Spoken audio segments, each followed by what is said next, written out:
Hello everyone, welcome to magical life motivation. आप सभी का बहुत बहुत स्वागत है। देखने की कोशिश करेंगे, अगर आपकी राशि मिथुन है और आप अपनी रिश्ते में, अपनी लव लाइफ में, अपने पार्टनर के साथ रिश्ते में बहुत ज़्यादा परेशान है, पार्टनर को लेकर परेशान है और जानना चाहते हैं कि इनके साथ आपका भविष्य है या बीच सफ़र में ये व्यक्ति आपको छोड़कर चले गए या चले जाएंगे, इस बात को लेकर आप बहुत ज़्यादा परेशान हैं। तो चलिए देखने की कोशिश करेंगे, जिस रिश्ते में आप हैं वहाँ पर आपको प्यार के बदले में प्यार ही मिलेगा या फिर आपको धोखे मिलेंगे। सो मिथुन राशि वाले, ये रीडिंग आपके लिए है। देखने की कोशिश करेंगे, जिस इंसान से आपने सच्चा प्यार किया और वो व्यक्ति आज आपको बिल्कुल नज़रअंदाज कर रहे हैं या बिल्कुल अकेला कर दिया है और आपके कुछ भी समझ में नहीं आता, आप बिल्कुल टेंशन में हैं, रोज़ाना रोते हो, कुछ समझ में नहीं आता है, आपको लगता है कि कोई आकर मेरी मदद तो करे या कोई मुझे कुछ बताए।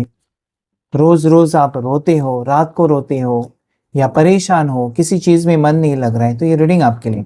प्लीज़ अपने पार्टनर का नाम लेकर देखिएगा इस रीडिंग को, ताकि ज़्यादा से ज़्यादा आपको गाइडेंस मिल सके।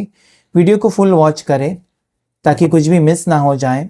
साथ ही साथ इस वीडियो को लाइक करें, शेयर करें, सब्सक्राइब करें मैजिकल लाइफ मोटिवेशन चैनल को। चलिए देख लेते हैं, हर हर महादेव, शिव शक्ति गाइड करे। S of pentacles, 8 of pentacles, क्या बात है, page of pentacles, 5 of wands, temperance, 3 of cups. Bottom of the deck भी ले लेंगे, जो कि नाइट ऑफ सॉर्ड्स। अभी फिलहाल तो इतने कार्ड्स लेंगे हम। चले, आपकी पर्सन जो है उनकी मैं एज अगर बताऊं तो 31 एज, पता नहीं क्यों आपके पार्टनर की एज 31, 21, 27, 36, 43, 46, 22। ठीक है, ये कुछ birth strongly reflect, birth age, not birth date, लेकिन एज जो है वो मुझे यहाँ पर स्ट्रांगली रिफ्लेक्ट हो रही। इनकी एज 25-26 भी हो सकती है और ज़्यादा से ज़्यादा मैक्सिमम 46 तक आई है, लेकिन रीडिंग सबके लिए होगा। लेकिन ये कुछ एज वाले लोग मुझे स्ट्रांगली दिखाई देते हैं। आपके पार्टनर जनवरी बॉर्न हो सकते हैं, इनका जन्म जनवरी में हुआ है, मार्च में हुआ है, अप्रैल, अगस्त, या फिर हो सकता है नवंबर है, या फिर हो सकता है सितंबर, जुलाई हो सकता है। ठीक है, या इनकी बर्थ डेट हो सकती है 16 किसी भी महीने की, 16 हो सकती है, 24 हो सकती है, 27, 17 हो सकती है, 12 हो सकती है, 19 हो सकती है, 21 हो सकती है, 20 हो सकती है। ठीक है, इनकी बर्थ डेट मुझे यहाँ पर 13 दिखाई देती है। ठीक है, 4 भी हो सकती है। ठीक है, सो ये इंसान जो है आपके पर्सन, मुझे लगता है ये आपके साथ रिश्ते को लेकर आजकल कम वक्त दे रहे हैं, अपने कामकाज को वक्त ज़्यादा दे रहे हैं। मतलब क्या है, मतलब जब भी आप कॉल करेंगे, मैसेज करेंगे, मैं बिजी हूँ, फ़ोन कट कर दिया। या फिर जब आप कहेंगे क्या आज हम मिल सकते हैं, नहीं मेरे पास वक्त नहीं है। क्या आज हम मूवी देखने जा सकते हैं, नहीं मेरे पास वक्त नहीं है। क्या आज मेरी तबीयत ठीक नहीं है, क्या तुम मिलने आ सकते हो, नहीं तो बिल्कुल नहीं, वक्त नहीं है। ये सिलसिला यहाँ पर शुरू हो सकता है, लेकिन आपको ये लगता है कि ये मेरे पार्टनर ऐसे थे ही नहीं, ऐसे कैसे हो गया कि इसके पास बिल्कुल वक्त नहीं है मेरे लिए। लेकिन ये स्टेटस तो पोस्ट कर रहे हैं कि अपने दोस्तों के साथ घूमने गए थे, या दोस्तों के साथ मूवी देखने गए थे, या अपने फैमिली के साथ शादी में गए थे। मेरे लिए वक्त क्यों नहीं? तो आप डिप्रेस्ड हो, आप लड़ पड़ते हो इस इंसान से। आजकल लड़ाइयाँ बहुत ज़्यादा दिखाई देती है आप दोनों के बीच में, इसलिए हो सकता है कि खफा खफा से हैं दोनों एक दूसरे से, क्योंकि आप सेटिस्फाइड नहीं हो, आप खुश नहीं हो इस रिश्ते में, या पार्टनर की तरफ से जो आप सोचते हो वो आपको नहीं मिल रहा है और ये बात आपको बहुत ज़्यादा परेशान कर रही है। इस वक्त मुझे ये भी नज़र आता है कि आप चाहते हो कि जल्दी से जाकर इनसे मैं बात करूं, या इस रिश्ते में तुमको मेरे से प्यार है तो मेरे साथ रहो, नहीं है तो तोड़ दो। कहीं ना कहीं आप बहुत ही ऐसे एनर्जी में लगते हो कि जाकर रिश्ता तोड़ कर ही आओ, लेकिन आप थोड़े से शांत हैं। देखिए यहाँ पर अगर मैं बताऊँ आपको, आपके पार्टनर के दिल में आपके लिए फीलिंग्स नज़र आती है, लेकिन इस वक्त जैसे मैंने कहा ना कि ये चाहते हैं कि इनकी हर बात के ऊपर आप यकीन करें, इनको कोई सवाल जवाब ना करें। ये आपके साथ रिश्ता रखना चाहते हैं, ये आपके साथ आगे जाकर फ्यूचर को देखते हैं। लेकिन यहाँ पर जो चीज़ें हैं वो ये है कि इनकी शर्तें बहुत हैं।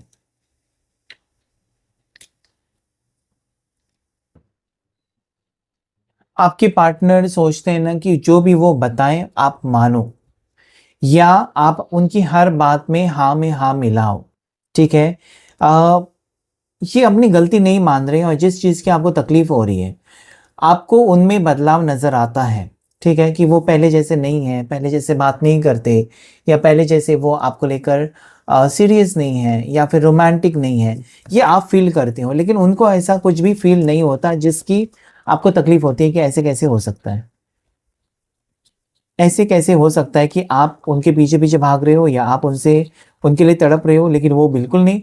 तो क्या हो सकता है, मतलब आप अपनी ज़िंदगी में इस इंसान को लेकर, अपने व्यक्ति को लेकर परेशान हैं। That is 5 of source.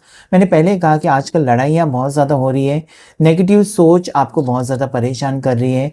आप चाहते हो पहले जैसे रिश्ता, पहले जैसी खुशियाँ, इतना ही आप चाहते हो। आप चाहते हो कि वो आपके साथ रोमांटिक टाइम स्पेंड करें, या आप चाहते हो कि पहले जैसे दोनों के बीच में रोमांस तो हो, जो कि बिल्कुल मिसिंग है। या आपको लगता है कि पहले हम कितने घूमते थे, या पहले हमारे बीच मिलना-जुलना होता था, रोज़ाना कहीं न कहीं किसी न किसी बहाने से हम जाते थे कैफ़े में, रेस्टोरेंट में, या किसी कहीं जगह पर कोई मूवी देखने।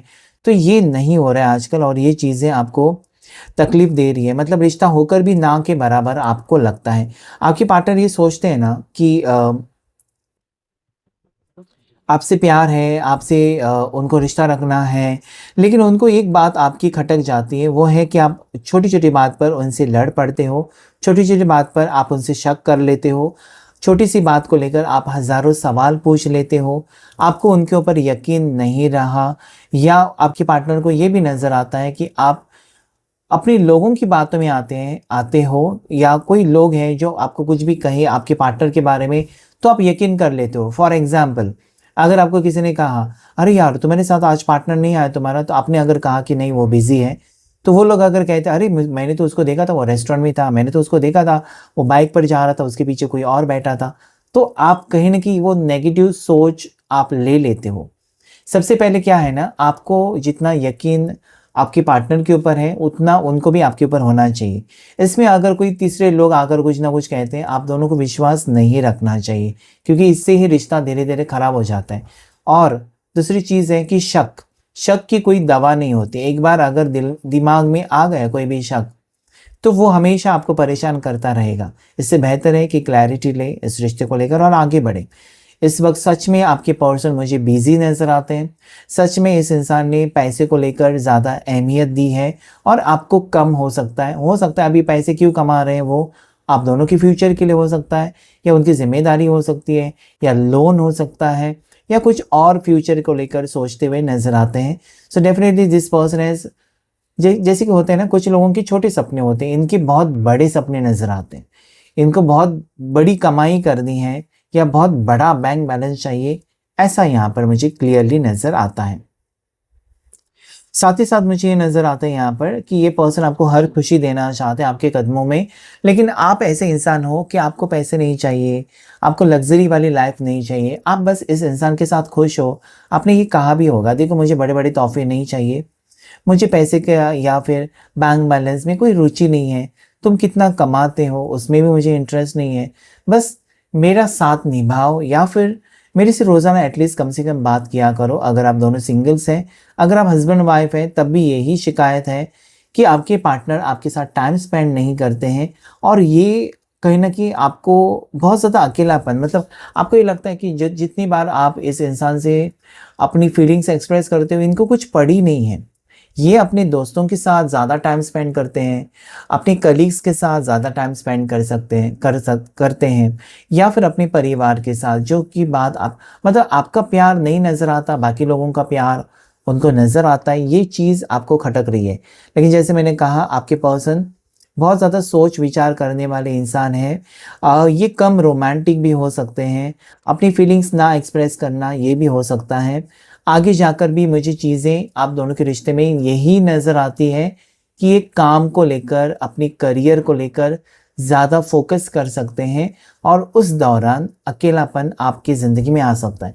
ऐसे में क्या होगा कि आप खुद खफा होकर इस रिश्ते को तोड़ सकते हैं। देखिए यहाँ पर अच्छे से सुन लीजिए, यहाँ पर आपके पार्टनर आपको धोखा तो नहीं देना चाहते, बल्कि आप खुद इस रिश्ते में खुश ना होने के कारण इनको छोड़ सकते हो आगे जाकर, ऐसा मुझे लगता है। Because you don't want to sacrifice, आप इनके साथ जीना चाहते हो, इनके बगैर जीना तो नहीं चाहते हो।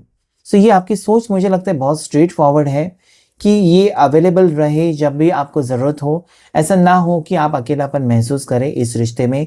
अगर ऐसा है तो आप ये रिश्ता ही नहीं चाहते हो, और इसके कारण आपके पार्टनर आपको समझाने की कोशिश करेंगे, देखो प्यार है और हम साथ में हैं और सब कुछ सही है, लेकिन इंसान को जीने के लिए पैसा भी तो ज़रूरी है या काम भी तो ज़रूरी है। सो ये मुझे लगता है कि वो आपको समझाने की कोशिश करें। ये रिश्ता वो निभाएंगे ज़रूर, लेकिन टर्म्स एंड कंडीशंस वो आपके लिए अपने आप को नहीं बदलना चाहते या नहीं बदलेंगे, ये भी उतना ही सच है। सो इनके साथ आपको बहुत ज़्यादा एडजस्ट करना होगा आगे जाकर भी, ऐसा ही मुझे क्लियरली नज़र आता है। ठीक है, सो यस, इस रिश्ते में आपको सोच विचार करने की ज़रूरत है। बहुत जल्दी जल्दी यहाँ पर देखिए टेम्परेंस का कार्ड कहता है ना कि थोड़ा सा उनको भी समझने की कोशिश करें। अगर वो आपको समझने की कोशिश कर रहे हैं तो आप उनको समझने की कोशिश करें। ऐसे में ये रिश्ता ख़राब नहीं होगा, बल्कि रिश्ता जुड़ेगा और कभी टूटेगा नहीं। बस आपकी सोच जो नेगेटिव है उसे बदलने की कोशिश आपको करनी चाहिए। लड़ाइयाँ कम करें, जैसे कि एक इंसान लड़ रहा है तो दूसरे को चुप रहना चाहिए, क्योंकि बात बात में बात बहुत ज़्यादा बिगड़ जाती है, जो कि यहाँ पर आप दोनों के रिश्ते में मुझे नज़र आती है। प्यार गहरा है लेकिन एक दूसरे को समझ नहीं पा रहे हैं या एक दूसरे को वक्त नहीं दे पा रहे हैं, इस वक्त यही सिचुएशन मुझे नज़र आते हैं। आगे की एनर्जी हम देख लेंगे, तो डेफिनेटली फॉलो कीजिएगा मैजिकल लाइफ मोटिवेशन चैनल को। लकी कलर्स आपके लिए रेड हो सकता है या फिर मरून कलर लकी हो सकता है, इवन ब्लैक कलर आपके लिए लकी हो सकता है। सो क्लेम कीजिएगा इस रीडिंग को। आज के रीडिंग में इतना ही। Thank you all of you and God bless you.